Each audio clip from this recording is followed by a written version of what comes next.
एक नास्तिक व्यक्ति कुंडली के अलावा किसी को मानता नहीं, तो वो हर ज्योतिषों के चक्कर में पड़ा रहता है। ठीक है ना? वो कहेगा काले कुत्ते को खिला तो कुत्ते ढूंढता है, वो फलाने को ये खिला तो वो ढूंढता है, उसको ये कर, किसी ने ये कह दिया, किसी ने वो कह दिया, किसी ने वो कह दिया। ठीक है, करना चाहिए, पर उसके अलावा और कुछ है ही नहीं इस जगत में। तो फिर तो जो ज्योतिषाचार्य ही सर्वश्रेष्ठ है, तो अपने दुखों को और अपनी मौतों को और अपने परेशानियों को टाल देते थे आज तक, उन्होंने तो नहीं टाल पाए। आपको क्यों कुत्ते को खिलवा रहे? वो कुत्ते को जीवन भर खिला के पत्नी की मौत तो बचा सके? नहीं होता ऐसा। हमारी बुद्धि का स्तर किसी ज्योतिष के चक्कर में पड़ा हुआ है, मानना चाहिए। हम किसी का विरोध नहीं करते, क्योंकि ये भी एक वेद है, ज्योतिष भी एक वेद है, आयुर्वेद का एक हिस्सा है। ज्योतिष काम करता है, नहीं करता ऐसा मेरा कहना नहीं है, पर ज्योतिष ही सब कुछ है, इसके हम विरोधी हैं। एक व्यक्ति मानता है कि ना ज्योतिष है ना कुछ है, हमारे कर्म करो और कर्म का फल अच्छा मिलता है। कर्म करो, कर्म ही सब कुछ है, उसके लिए कर्म के अलावा कुछ नहीं बना। उसका स्तर उस ज्योतिष से ज्यादा अच्छा है कि भाई शुभ संकल्प शुभ कर्म करते रहो। उससे ऊपर वाला व्यक्ति समझता है कि मैं केवल यंत्र हूं, जो परमात्मा करवा रहा है वो मैं कर रहा हूं। बताओ, उसके लिए कभी दुख पैदा हुआ क्या? तो दुख देने वाला भी तो परमात्मा। स्तर जितना हमारा ऊंचा है, उतना ही हम इस जगत से, परमात्मा की सृष्टि से फायदा ले सकते हैं।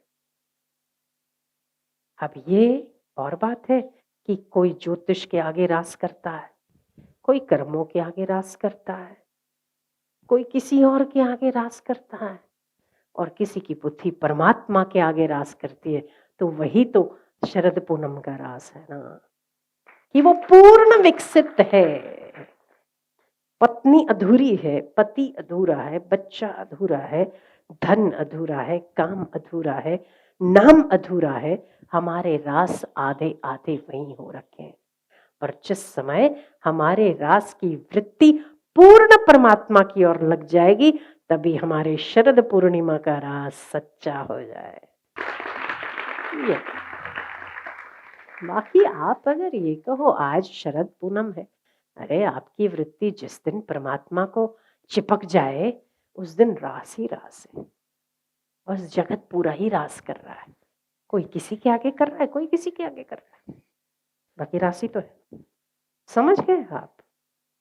बस अगर आप चाहते हो कि आप अमावस की रात का रास ना करो, तो आपको परमात्मा के आगे रास करना चाहिए, क्योंकि वो पूर्ण खिला हुआ है और वही प्रकाश में रास होगा। बाकी तो सब अंधकार में रास हो रहा है, हो तो रहा है, पर अंधकार का रास है, ये प्रकाश का रास है। तो अगर हम थोड़ा सा बुद्धि है हमारे में और हृदय है, तो हम जब चीजों को बहुत निकटता से गहराई से समझने की कोशिश करेंगे, आपको लगेगा रास करने वाला भी ईश्वर है, कराने वाला भी ईश्वर है, हमारा जीवन चलाने वाला भी वो है, चलने वाला भी वो। हम खाम खा दिमाग का दही करते रहते, ऐसा होना चाहिए, वैसा होना चाहिए।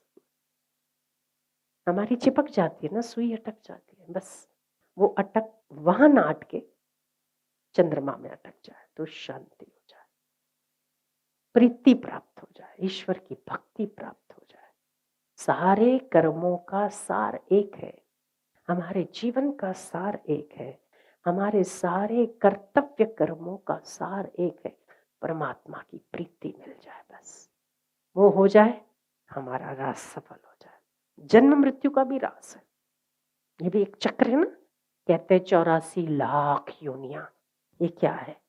लाख योनियां चक्र तो है, दिन रात चक्र तो है। दिन रात क्यों होते हैं? पृथ्वी सूर्य का रास कर रही है, तो दिन रात हो रहा है ना। सारे ग्रह और नक्षत्र अंतरिक्ष में रास कर रहे हैं, किसका? सूर्यमंडल का राशि। तो देखा होगा आपने, ऐसे घूमता है। डिस्कवरी में कभी आप देखो तो देखिएगा, रास ही तो है। क्या है ये रास? किसको? किसी की परिक्रमा करते रहना सतत, उसे रास कहते हैं। ये है कि हम लोग बेहोशी में रास करते हैं, किसी व्यक्ति का, किसी वृत्ति का, धन का, हर प्रकार के अलग अलग हमारे रास है। बस हमारी वृत्ति सारे कर्मों को, सारी हमारी योग्यताओं का एक ही फल है कि जब हमारी चित्त वृत्ति परमात्मा के आगे पीछे रास करने लग जाए तब आनंद का उत्सव होता है, तब शरद पूर्णिमा होती है। और तब हमारी चित्त की वृत्ति खीर खाती है, खीर मिठास खाती है। कब? जब पूर्ण परमात्मा को चिपक जाती है, उसी के इर्द गिर्द घूमती है।